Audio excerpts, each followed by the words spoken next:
Salut à tous, c'est Aurel. Salut à tous, c'est Jérém. Comme on l'a dit dans un vlog qui a foiré et qu'ils ne verront jamais, les vlogs seront désormais accompagnés de Jérém et ça me fait plutôt plaisir. Pas toujours, mais des fois. Je te cache pas que ce projet me hype un peu. Ouais, ce projet me hype beaucoup. C'est toujours dans la partie test de vêtements. Ouais. On a décidé de faire une partie 2. Vous l'avez réclamé. Quel est le meilleur jean au monde? C'est ambitieux. Bienvenue dans ce nouvel épisode de J'essaye des vêtements à Carré Sénart et j'essaye de trouver quel est le meilleur jean possible du monde. Un titre simple.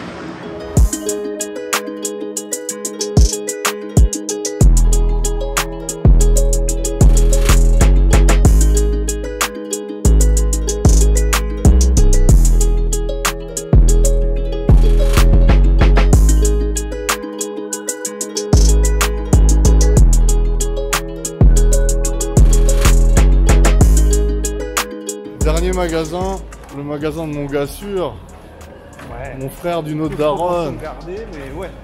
Ouais, c'est pas toi qui l'as ouvert, mais c'est pas ton magasin. Mon magasin.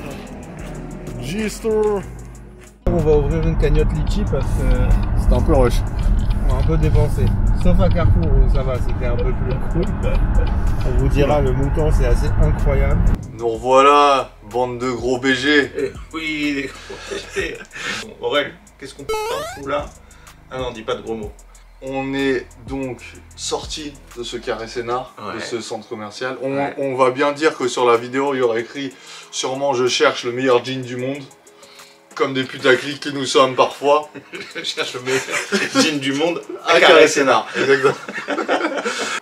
On va commencer par le plus cher, G-Star. Une marque que j'ai plus recommandée moi. Claire. Intemporel, classique, a survécu au temps. Ça part, C'est ça quand revient. même, tu vois, ça c'est quand même la marque de jean que j'ai pas porté depuis grave longtemps. Ouais, pareil. Et j'ai trop hâte de voir ce que ça donne. Dans mon terrain, j'ai envie que Une fois, t'essayes. J'ai envie de dire les revoilà. Les revoilà, les Uniqlo. Uniqlo. Mais c'est mon terrain de confort et de jean survêt un peu, quand je t'ai fait essayer. Mais c'est vrai que là, quand je vois le Levi's et G-Star, j'ai un petit peu rap pour lui.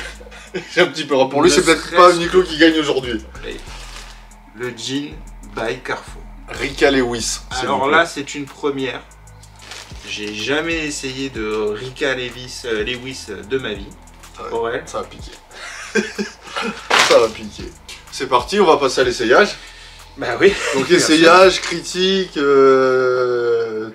à chaud, tout en direct. Écoute, ça c'est le Jérém de Dab. Hein. C'est le Jérém de Dab. Franchement, Jérém, il y a un truc qui me frappe là, tu me parles beaucoup de délavage et tout, et de technique de délavage, je comprends ce que tu veux dire. On n'a pas exactement le même, le mien est plus clair dans le délavage. Ouais. Le truc c'est que, là je vois le tomber sur les chaussures. Toi tu le portes vraiment, en plus tu le portes avec des b-balls toujours. Ouais. Je sais pas, c'est cool hein. Mais juste peut-être je me dis un tout petit peu serré, je sais pas ce que t'en penses. Ça va? Je trouve que ça va. Après c'est Non, vrai ça que va, le choix de la paire de chaussures, c'est vrai que là par exemple j'ai sciencé, je me dis quelle paire de chaussures je vais mettre pour que ça aille plus ou moins à peu près.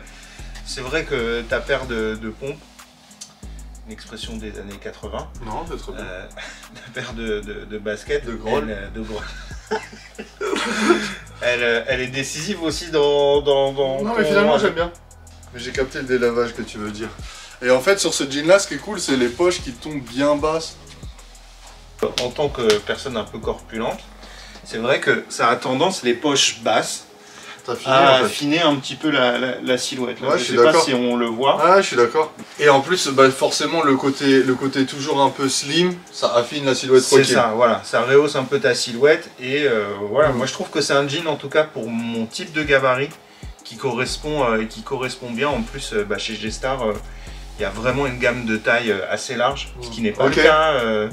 Donc là, j'ai poussé mon coup de Non, gueule, c'est important, faut le dire. Mais c'est vrai qu'il y a, par exemple, bah, chez Zara, je vais pas pouvoir trouver de quoi m'habiller. Chez Zara, moi-même, des fois, il n'y a pas ma taille. Voilà. Le D-Stack. D-Steak. Il faut donner le prix aussi. Oui, il est à 160 €, on va dire. C'est une somme, mais ça reste, de mon point de vue, au regard de la qualité et de... Parce que ouais, il est beau. moi je les ponce, les jeans G-Star, et ils tiennent, ils résistent. Il est plutôt bien, confortable aussi, je trouve. Ça, c'est Ouais, important à le dire. Il est confortable. Je m'attendais pas à ça. Je trouve qu'il te va bien. Franchement, c'est validé. Validé de ouf. Merci pour cette découverte. Mais allez, fin de la vidéo. Je t'en prie. Salut. Non, vas-y, on essaye. Là, on va passer au Levi's. Levi's. Levi's. Ça va, Levi's? Putain, mec. Là, on est un peu parti dans une époque différente que le G-Star, qui est très futuriste. C'est ça. Très moderne dans sa coupe, que j'ai beaucoup aimé. Et là, on est dans un... Là, on est dans... Tu vois ce que je te disais tout à l'heure? On est dans le jean dur. Tu vois, là, il n'y a pas trop vraiment de confort. Regarde-moi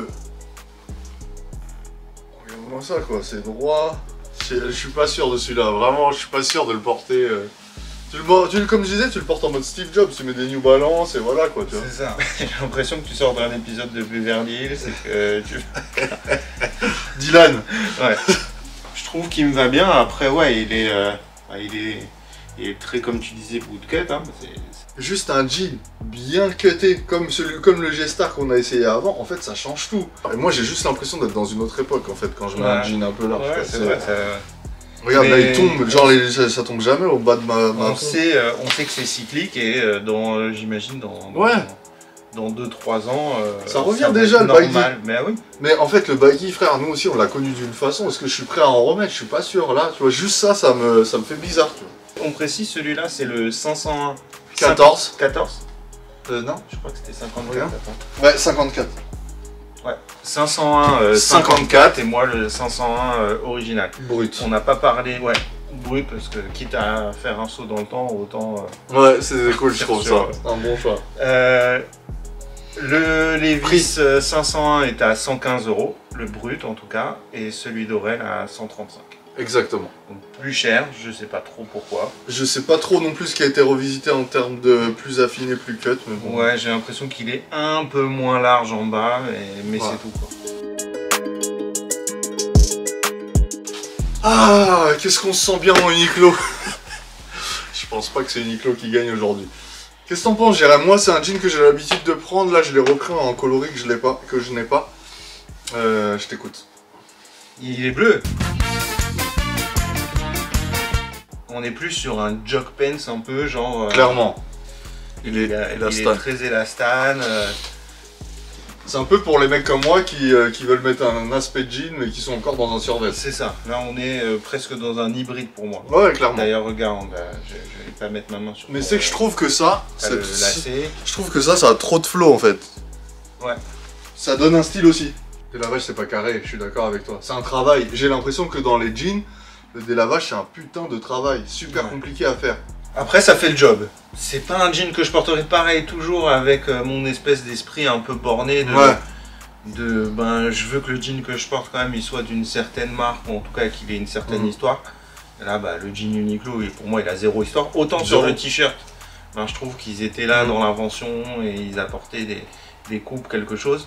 Là, on n'est pas sur quelque chose d'hyper élaboré, mais je reconnais son confort. Je suis pas dans un kiff maximal, mais voilà, je suis quand même agréablement surpris. J'avais peur que ce soit encore pire. Non, mais il est bien coupé, c'est cool. Allez, next. Cool. On passe à la suite. On passe à la catastrophe. C'est pas tant une cata que ça. Non. Ou on appréhendait trop, ou c'est pas si mauvais en vrai. Mais alors... Si on veut essayer d'être un minimum objectif, occultons le fait que c'est ce soit un jean Carrefour. Occultons le fait, par contre, parlons du prix. J'étais affiché à 45 €. Déjà, un jean Ricka Lewis à 45 €, presque le prix du Uniqlo, je trouve que c'est dinguerie totale. Ouais. Et on l'a payé 5,69 €. On est dans une période de solde, ok. Mais je pensais pas qu'on allait le payer moins de 20 € pièce. On l'a payé moins de 6 €. Niveau rapport qualité-prix, c'est imbattable de imbattable. Mais la coupe est classique en fait. La coupe du Levi's vs celle-ci, je vois pas trop de différence. En termes de qualité, ça a l'air d'être là. Bon, on n'a pas une coupe hyper élaborée, mais on n'est pas, je pense, la cible de Carrefour pour ce genre de pièces. Ça fait la blague quoi, vraiment. Jean de daron, tu vois, genre en mode pas forcément dans l'habillement. Parce que tu te rappelles, il y avait Razia aussi là-bas, hein. Il y avait tout été retourné et tout quand on y allait. Ouais, c'était ce bœuf. Il a une odeur chelou en plus, Jean, il a une odeur de qui habille un peu. J'ai pas voulu le sentir plus que ça. Le grec il est plus cher aujourd'hui. Même un t-shirt. Même un t-shirt il est plus cher aujourd'hui. Non, bon. Non, respect à lui. Respect, bah non, c'est clair que je l'achèterai pas 40 €. Je te propose, mon Jérém, qu'on remette sur nos jeans préférés, sur notre jeans notre pantalon de ce matin. Ok. Et qu'on fasse le débrief et le classement. Allez, c'est parti. C'est parti. En numéro 1, je mets le G-Star, c'est un jean que j'ai testé et approuvé. Cool. Après, je vais mettre le... Bon, il n'y a pas trop de mystère hein, quand même. Hein. Je vais quand même mettre une petite subtilité. Je me suis pas senti hyper à l'aise dans le Levi's. Et si on compte dans nos critères le rapport qualité-prix, tout ça, je crois que je mets quand même le Uniqlo devant le Levi's. C'est peut-être un blasphème pour beaucoup, peut-être même pour moi-même. Ouais, non, mais c'est ton avis par rapport à cet essayage en tout cas. En fait, ça, c'est cool. Sur l'essayage à proprement parler, au niveau confort, je me suis senti beaucoup plus à l'aise sur le Uniqlo. Et je trouve qu'au niveau du flow, ben, ça allait, c'était assez passe-partout. Donc G-Star, Uniqlo, Levi's quand même. Et ouais, et Carrefour, en tout cas, mention honorable pour Carrefour avec son jean qui tient putain la route. Ouais, on pensait qu'on allait gaulerie de ouf en l'essayant et tout, mais c'était pas du tout drôle, c'était vraiment carré. Drôle. Là. Moi je suis au Secorda, tu m'as convaincu sur le G-Star. Je mets le Uniqlo en 2, le Levi's en 3, bah le même que toi en fait. Ouais. On est Corda sur le classement. D'accord, merci. Merci à toi. Bonne vidéo, à plus. Salut. Encore. Ça fait beaucoup là, non? Dites-nous évidemment ce que vous en avez pensé. Dites-nous aussi les jeans que vous auriez aimé voir. Peut-être qu'on fera une partie 2. Le Uniqlo, le test de t-shirt vous a plu. Donnez-nous aussi vos avis sur... C'est intéressant de partager vos avis sur le meilleur jean selon vous par rapport à tous les critères qu'on a donnés avant. Peut-être qu'on fera le meilleur jean du monde sur internet. Voilà, donnez-nous vos marques, etc. Dites-nous ce que vous en avez pensé. Donnez-nous un peu d'amour aussi. Ouais. Allez suivre Jérém et Tricot Lucien sur Instagram. Ouais, pourquoi pas. Puis merci beaucoup, que du love sur tout le monde. Ouais, que du love sur tout le monde.